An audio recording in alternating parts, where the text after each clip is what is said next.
রোজার মধ্যে একরকমের ইফতার খেতে খেতে একদম বিরক্ত হয়ে যাচ্ছিলাম। মানে একদমই বলতে পারেন যে আমি ভাজা পোড়া একদমই পছন্দ করি না।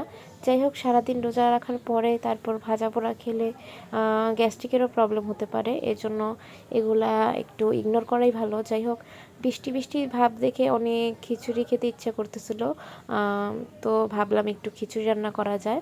যাই হোক, সিম্পলভাবেই খুব সবজি খিচুড়িটা রান্না করতেছিলাম। তো প্রথমে তেল দিয়ে নিলাম, তারপরে এখানে দারুচিনি, এলাচি, তারপরে তেজপাতা ছিল না তাই দিতে ভুলে গেছি। তারপরে এখানে কাঁচামরিচ, পেঁয়াজ কুচি দিয়ে ভালোভাবে একটু ভেজে নেব। তারপরে লবণ দিয়ে নিয়েছি, এখানে আদা রসুন বাটা দিয়েছি, তারপরে জিরা ফাঁকি দিলাম, হালকা একটু সামান্য হলুদ ফাঁকি দিলাম, যতটুকু প্রয়োজন আর কি ততটুকু দিলাম। তারপরে এখানে মরিচের গুঁড়া দিব, আপনারা ঝাল যেরকম খান সেরকমই দিবেন। তো অনেক ইচ্ছা করছিল যে বৃষ্টি যেহেতু হচ্ছে একটু সবজি খিচুড়ি খাই আর কি। তো আজকের খিচুড়িটা আমি টোটালি মাংস ছাড়া রান্না করব। তারপরে এখানে মশলা কষানোর পরে এখানে আগে থেকে ধুয়ে রাখছিলাম মুগ ডাল, মসুরির ডাল আর ভাতের চাল। তো এগুলো দিয়ে আজকে আমি ভালোভাবে খিচুড়ি রান্না করব। তো এখন চালটা ভালোভাবে একটু ভেজে নেব। তো ভালোভাবে কষিয়ে নিলে আমার কাছে রান্নাটা বেশ ভালো লাগে। তারপর এখানে কিছুটা পরিমাণ মটরশুঁটি দিয়ে নিলাম। আজকে যেহেতু সবজি খিচুড়ি রান্না করব, তো আমার হাতের কাছে যেই সব সবজিগুলো ছিল সেইগুলো দিয়েই রান্না করছি। জানি অনেকে অনেকভাবে রান্না করেন, বাট আমি এইভাবেই রান্না করি। তো অনেকেই জানি আমার থেকে ভালো রান্না করতে পারেন, তারপরও যদি ভুল ত্রুটি হয় একটু ক্ষমার দৃষ্টিতে দেখবেন। যাই হোক, এখানে তারপর সবজিগুলো দিয়ে নিলাম।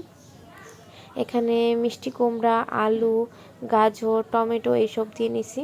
আর সবজি ছিল না বাসায়, এগুলোই ছিল। যাই হোক, এগুলো দিয়েও একটু ভালোভাবে নাড়াচাড়া করে ভেজে নিচ্ছিলাম। আপনারা চাইলে সবজিটা আগেও ভেজে নিতে পারবেন। এখন মনে হচ্ছিল যে আমার পাতিলটা ছোট হয়ে গেছে। যাই হোক, তারপর আমি পাতিলটা চেঞ্জ করছি, করে এখানে পাতলা হবে তাই এখানে পরিমাণ মতো একটু বেশি পানি দিয়ে নিয়েছি। তারপরে ভালোভাবে একদম নেড়ে নিতে হবে একটু পরপর, যাতে নিচ দিয়ে লেগে না যায়। একদম যে কোনো খাবার যদি নিচে লেগে যায় একদমই ভালো লাগে না। যাই হোক, এখন কিন্তু আমার খিচুড়িটার বলক উঠে গেছে আর খুব সুন্দর একটা গ্রান বের হচ্ছিল।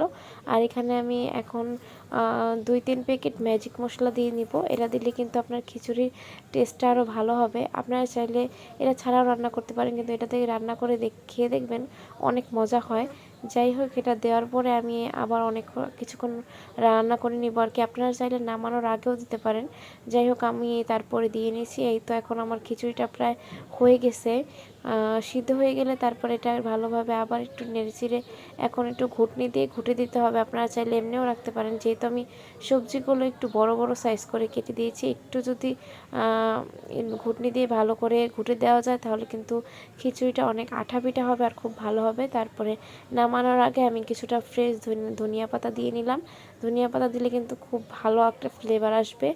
আর আপনারা যারা ভাগার দিবেন না, মাখিয়ে রান্না করবেন, তারা কিন্তু লাস্টে একটু তেল দিয়ে শুকনা মরিচ, রসুন দিয়ে বাগার দিয়ে নেবেন, তাহলে কিন্তু অনেক বেশি মজা হবে।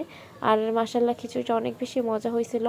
আর এই তো এখন খাবো আমরা। খিচুড়িটা আজকে একদমই সিম্পলভাবে রান্না করছি, শুধুমাত্র ভর্তা আর ডিম ভাজি দিয়ে খাবো, যার কারণে। যাই হোক, আজকের ভিডিওটি ভালো লাগলে অবশ্যই পাশে থাকবেন। আল্লাহ হাফেজ।